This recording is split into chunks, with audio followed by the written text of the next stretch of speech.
7th class की biology, और जिसमें हमने अभी तक 9.10 टेबल जो प्रदीप की बुक में दी हुई है वो कवर कर लिए हैं, अच्छे से समझ लिए हैं।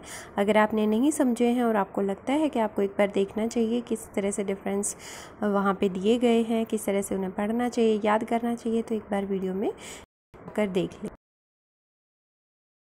एक्टिव ट्रांसपोर्ट और डिफ्यूज़न, सभी बच्चे हो सकता है पढ़ाई कर रहे हों, सभी बच्चे हो सकता है सो रहे हों, लेकिन आपको अपना देखना है कि किस तरह से आपने 24 टाइम जो है यूज़ करना है, ठीक है, ताकि आप कल को वो वीडियो ना बनाएं कि समय ने मुझे बात कर दी और मैं समय को बर्बाद कर रहा हूँ। ठीक है, आप समय को बर्बाद कर रहे हो तो समय आपको बर्बाद कर देगा। अगर आपको समय को यूटिलाइज़ करना है तो आप रेगुलर पढ़ाई करें।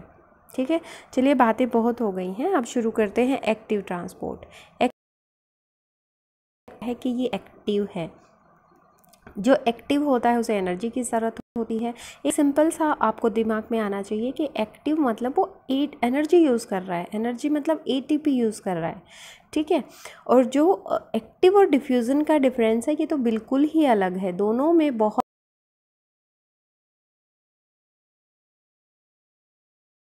है बायोमेम्ब्रेन से। ठीक है, अगेंस्ट कंसंट्रेशन और इलेक्ट्रोकेमिकल ग्रेडियंट्स से। ठीक है, ये सारे इनको कैरियर प्रोटीन की भी ज़रूरत होती है। ठीक है, क्योंकि ये एक्टिव हैं, इन्हें काम करने वाले चाहिए भाई, इनको लेजी नहीं चाहिए। ये कैरियर प्रोटीन और किसी में नहीं चाहिए, पैसिव में भी नहीं चाहिए, डिफ्यूज़न भी में भी नहीं चाहिए, है ना। तो एक्टिव ट्रांसपोर्ट है, इसे कैरियर प्रोटीन की ज़रूरत होती है। यूज़ एनर्जी ऑफ एटीपी, ये एटीपी को यूज़ करते हैं, और the movement of ions down A gradient across the membrane, और ये क्या करते हैं, आयंस को भी की मूवमेंट को हेल्प करते हैं अगेंस्ट कंसंट्रेशन ग्रेडियंट। देखिए, जो एक्टिव होगा ना वो बिल्कुल भी दूसरे के तरीके से नहीं चलेगा। ठीक है, अगर आप एक्टिव स्टूडेंट हो और आपको अगर कोई सुन लोगे, चलो पढ़ लेते हैं, पढ़ने में तो कोई नुकसान है नहीं, लेकिन आप अपने तरीके से भी करोगे।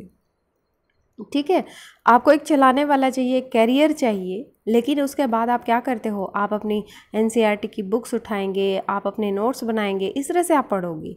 ठीक है, तो क्या है ये कि अगेंस्ट कंसंट्रेशन ग्रेडियंट होता है वन डायरेक्शन में, मतलब एक्टिव है, जैसे आप एक्टिव बच्चे हो तो एक डायरेक्शन में चलते हो। ऐसा नहीं कि आज आपने पढ़ाई की फिर 2 दिन नहीं की, फिर 2 दिन की, इस तरह से नहीं चलेगा। आप एक ही डायरेक्शन में चलते हो, आप एक्टिव रहते हो, पढ़ते ही जाते हो, पढ़ते ही जाते हो, जब तक कि आपको आपका लक्ष्य नहीं मिल जाता तब तक आप पढ़ते हो। ठीक है, affected by oxygen supply and poisons. ठीक है, आप अफेक्टेड होते हो, आपको पढ़ते हुए आप एक्टिव हो।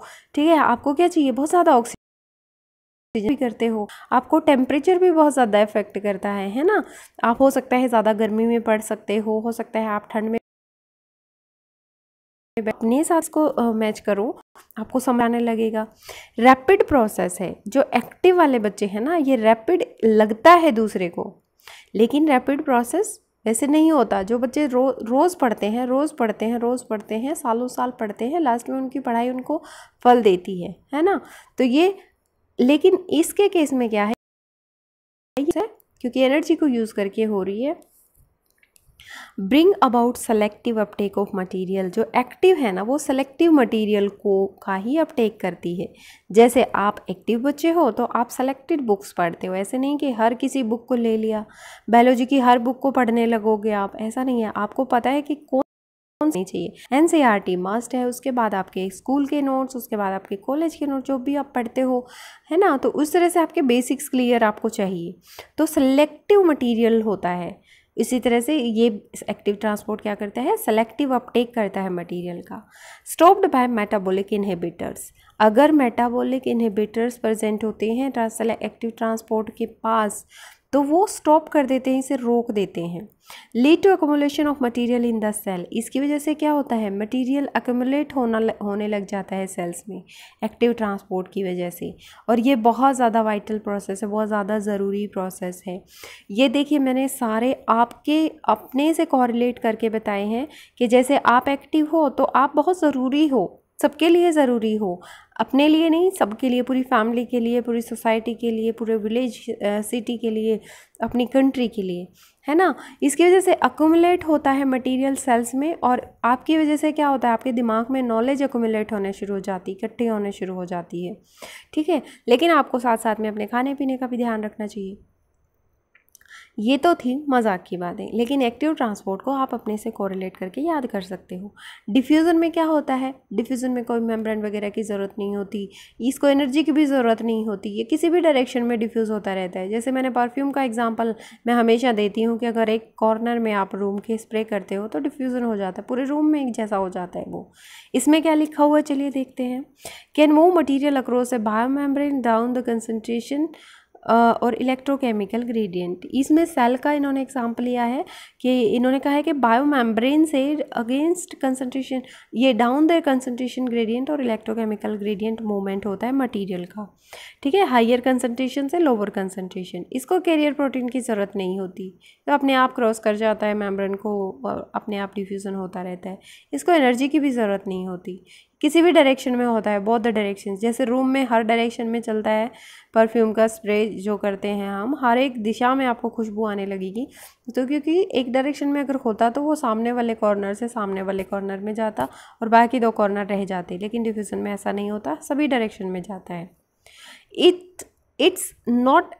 It is not affected by oxygen temperature and poison. Room का टेम्परेचर कितना है, पॉइजन है नहीं है, ऑक्सीजन है नहीं है, डिफ्यूज़न को कोई फ़र्क नहीं पड़ता, वो अफेक्टेड ही नहीं होता। ये स्लो प्रोसेस है, डिफ्यूज़न बहुत स्लो प्रोसेस है। Allow all transmissible molecule to pass through the membrane, ये सभी ट्रांसमिसिबल मॉलिक्यूल्स को अपने अंदर से पास होने देते हैं। नॉट